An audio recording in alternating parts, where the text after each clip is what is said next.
Okay, welcome to Honey Badger 3D Print and Paint. Today we have an ultimaker clone. So can you get an ultimaker clone for £569? Well, let's find out. But first of all, roll those credits.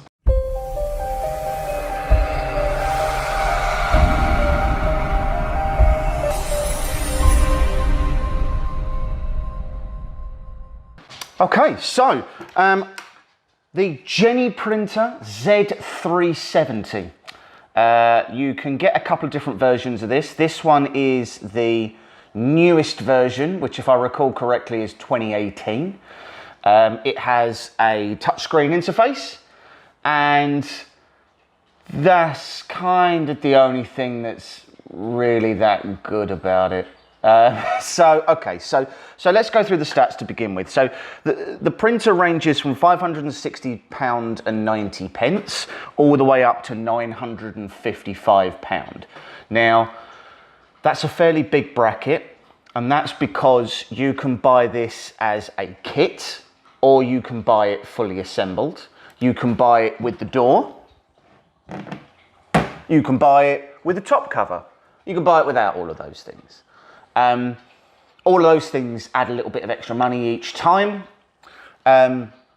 However, this is trying to clone and emulate the very popular Ultimaker 2 Plus.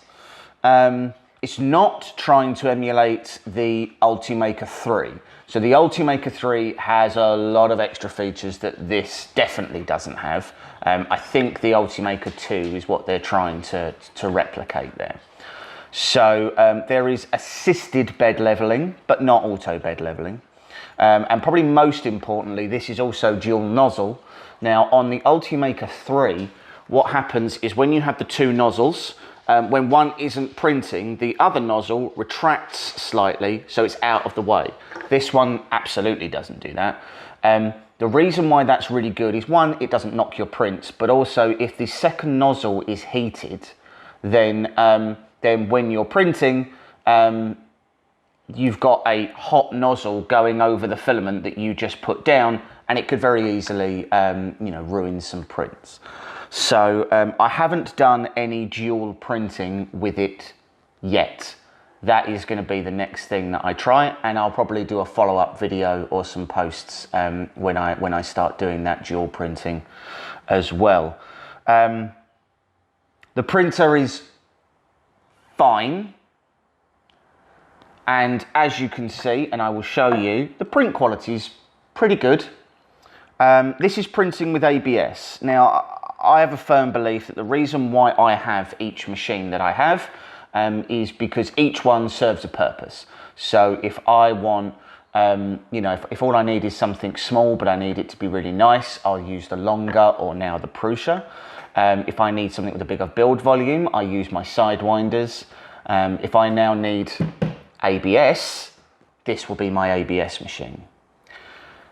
There's some things about this machine that they just don't need to be that way. So the first thing is this terrible bit of plastic is your spool holder, and it is awful. So when I am paying up to £950 for a machine, I don't expect a poorly printed spool holder that isn't even printed in the correct orientation. This is a point of weakness. And because of the way that it's printed, that snaps right off. I've already had to glue mine back. I don't even know where the second one is, so I'm going to have to come up with some other solution to this. But unfortunately, it hooks directly into the back of the machine, so I'm more than likely just going to have to print another one and figure out what I do after the fact. The heated bed. So the bed is 225 by 220, and then it's 370 on the Z. So a respectable build volume. The bed does take a long time to heat up for ABS. So obviously ABS, you need like 105 to between 100 and 110 on the bed. Really, you can get away with a little bit less, but I found that if I was doing that, I was getting a little bit of warping. So honestly, it does take about 15 to 20 minutes to get to that temperature. This is because of the style of this machine, that it is clearly fully enclosed and therefore intended to print things like ABS. You more than likely are going to want to go for an AC heated bed upgrade, and it's one that I will be doing as well. I have changed out the drivers for 2208s. I believe they're AT 2465s or something like that. But anyway, the 2208s are drop-in replacements. You can change the steps from, or they call it pulse settings in the display, and they work fine. They really quiet the printer down. The printer was really quite loud. I mean, again, the problem is context. So it wasn't a particularly loud machine if you compare it to a CR10 or an Ender 3 or something like that. In my office, or in my workspace, I should say, I have two sidewinders, which are silent. I have the longer, which is silent. I have the airy one, which is silent. And I have the Prusa, which is also silent. So this comparatively makes a lot of noise. However, if you had it next to regular machines, it's not loud at all, really. It's the regular amount of 3D printing noise. But I did change those drivers out. It was a quick change, and you know, it really helped. I am also using a Raspberry Pi with OctoPi on it to print remotely. That is because right now my USB port doesn't seem to be working properly, and I don't really have the time or patience to sit down and troubleshoot to figure out why.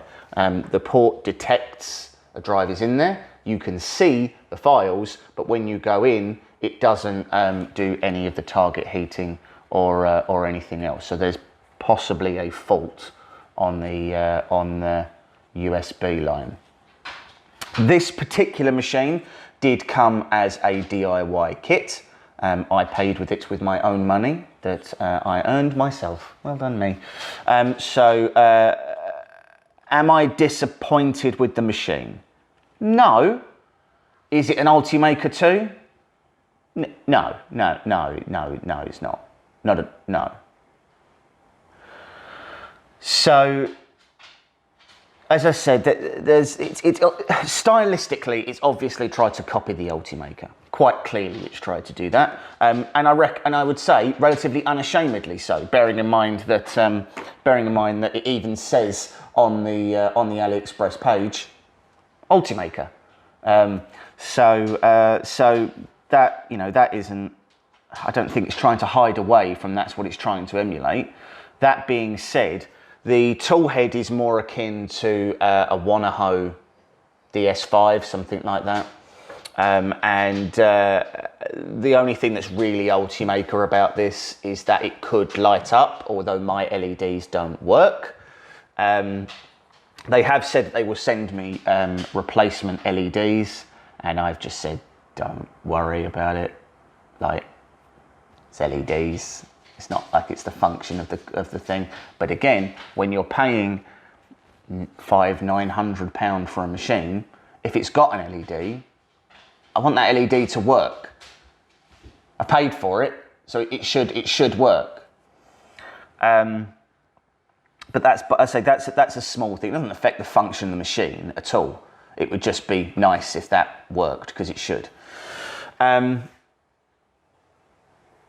Let's go over some prints, and then we'll talk through the build, which was extensive. Okay, so let's just take a look at the obligatory benching. This is pretty good. The issue I'm having is the part cooling. So obviously, because it's ABS, you have to be quite careful on how you do your part cooling, because otherwise you'll cause a warp. But you can see pretty much everywhere I've got overhangs, I've got filament that has just not done very well. The part cooling on this is not fantastic. I've done some more parts. The walls on this are actually really good, but again,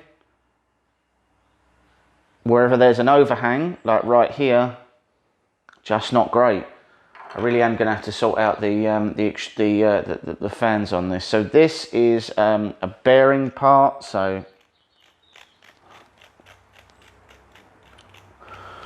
that's come out really nicely. These parts were done on the longer. These parts were done on the sidewinder. So that all goes together nicely. So there's really not too much. There's not too much inflation or anything else. You know, it's sort of gone together quite nicely. And then these parts again. These are the parts for Wally. These are the interface layers where the supports were. They came off fairly clean, but again, the actual issue is this corner part here, which isn't supported. Just these edges, they're just not good enough, really. I'm gonna tweak my support settings a little bit to see how we get on. But yeah, that's how it's printing. The extrusion is consistent, the heat is consistent. The problem really does seem to be the part cooling. So I'm gonna have to, as I said, I'm gonna have to play about with the part cooling, see if I can get that right, and then reprint and go from there. Okay, so let's talk the build. So building this from a full DIY kit took me around 6.5, maybe 7 hours. I'll put a time lapse of me building it at the end of this video. You should in no way use that as an instructional video. I had to disassemble 2 or 3 parts multiple times. There is a manual. It's terrible. So it is bilingual. So it's originally in Chinese or Mandarin, and it has been translated into English. So there's the Chinese first, and then the English.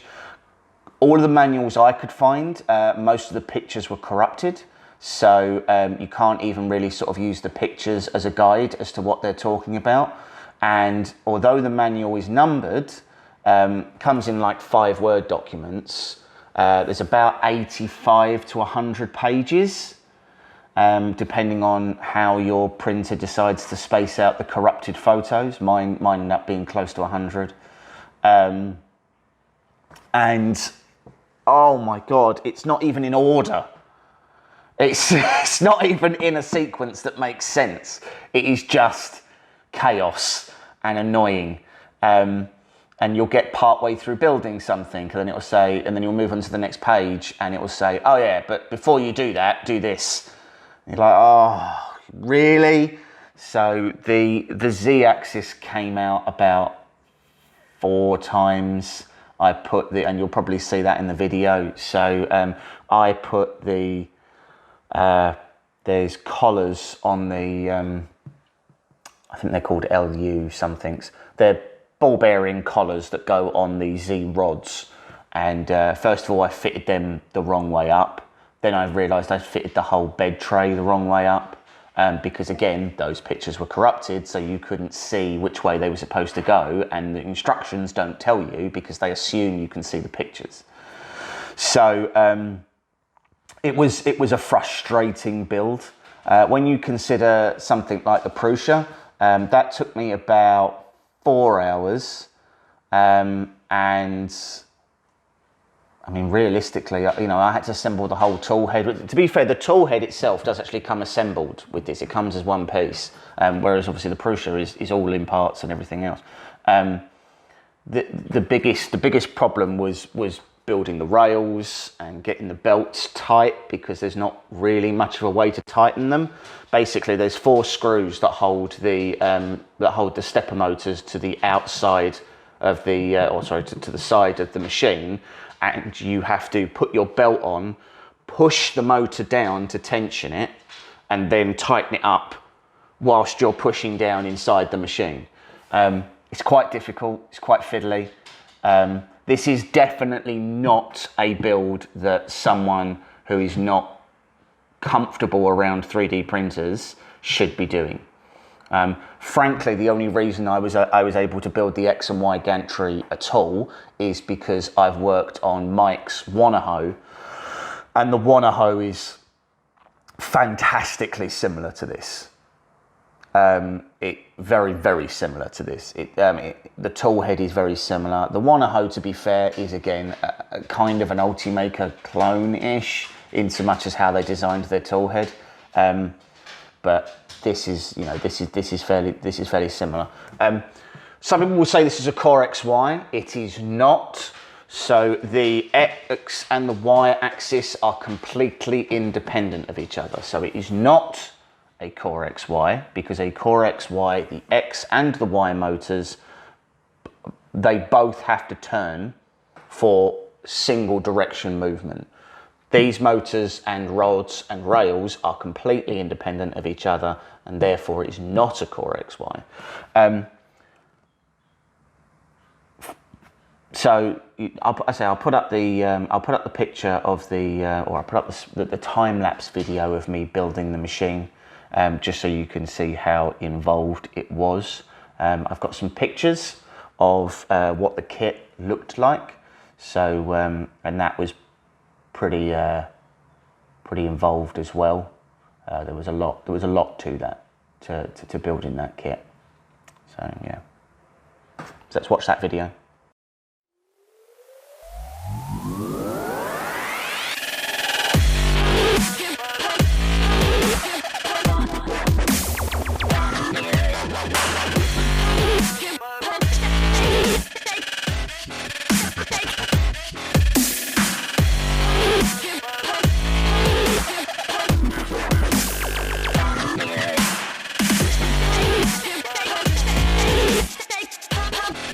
Take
Okay, so final conclusion time. Should you buy this machine? No, not really. There's nothing special about it. So again, you know, things like the drivers, all right, they're a quick change. You know, that's not hard. The bottom of this isn't actually sealed, so you literally just flip it over and you can change the drivers out. You know, it's 5 minutes worth of work. But things like the bed taking as long as it does to heat up, not cool. I can't find anywhere a copy of the Marlin firmware. So I don't know, I don't think I can flash the firmware for this because I don't know, because the board is a JennyPrinter branded board, but it looks like an ultimaker board. Visually, it looks like one, but it is quite clearly branded as a JennyPrinter board. So I don't know what you would select from the boards menu in Marlin to get that right. And I really don't like it when you can't access the firmware like that in printers, because it means you can't validate a lot of things. So I can't validate whether or not this has thermal runaway without causing thermal runaway, and I don't want to do that because it could quite rightly damage the machine. I can't validate whether, you know, I can't invert the motors, for example, which is something you have to do when you change the 2208s over. I had to do the cheap and dirty way of doing it, where you change the A and B wires on your stepper motor. The bed takes really a very long time. An enclosed machine like this, they know it's going to be printing ABS. It's savagely underpowered. Even for a regular heated bed, it's slow. So that's not, you know, that's not what I would expect from a machine like that. Not for this price tag. So if this was £300 or £400, I would quite happily recommend it. I'd happily recommend it. It's a complicated kit. It's certainly not the first kit you should be building, and it's certainly not the first printer you should be buying. But it could, you know, it could actually be a half decent machine. You know, it's printing these ABS parts fine. You know, certainly usably fine. It's done sort of more complicated parts where they're sort of more like cog designs, and they're fine. You know, they're good. But it's just not worth £500 to £900. It's just not. It doesn't have filament runout detection. That's a really simple ad. It's one wire, some changes in firmware, and you just attach it to the extruder that you're using. Like it's a no-brainer. It's simple stuff. You know, the build volume. Okay, the Z is great, but the rest of the build volume isn't anything special. You know, it's pretty much end of three level stuff. How often am I printing something that's that narrow but that tall, unless it's a vase? Well, I don't really print a lot of vases because we buy our vases. We buy them in glass. Maybe we're fancy, I don't know, but that's what we do with our lives. I don't, you know, I use my machines to print a lot of models that you see on the channel, model that you see on our Instagram at honeybadger3d print and paint. But I don't need that. I don't really need that huge Z without the X and Y as well. Not to mention the fact that both my sidewinders go to 400. So both my sidewinders have both a larger bed and a taller Z anyway. They can't do ABS because they're not enclosed, but still. It's a lot of money for a machine that is okay. And it is okay, but it's only okay. So that's final thoughts. Ultimately, I will put the link in the description below, and you guys can see whether or not you want to buy it yourself and give it a go. Maybe your experience will be slightly different than mine. Maybe this is the kind of thing that you're looking for. I don't know the answer, but for me, this is one that I will keep, and I will begrudge the money that I spent on it every day, possibly. When I look at it, I'll just know that it was just a little crapper than it was supposed to be. But yeah, that's final conclusions. So stay tuned. We've got a lot of new projects coming up. Mike is finishing off his Batman Insanity model at the moment, which he did at 100%. That is huge. We have got a Wally that I'm building, which is these parts here. And some of the more astute watchers may have already realised that these are Wally's eyes. And Mike is also in the process of doing a Star Wars droid full scale. So it's one of the battle droids, and it's like 7 foot tall. So super cool there as well. So stay tuned for those videos. Don't forget to subscribe. Thanks, guys.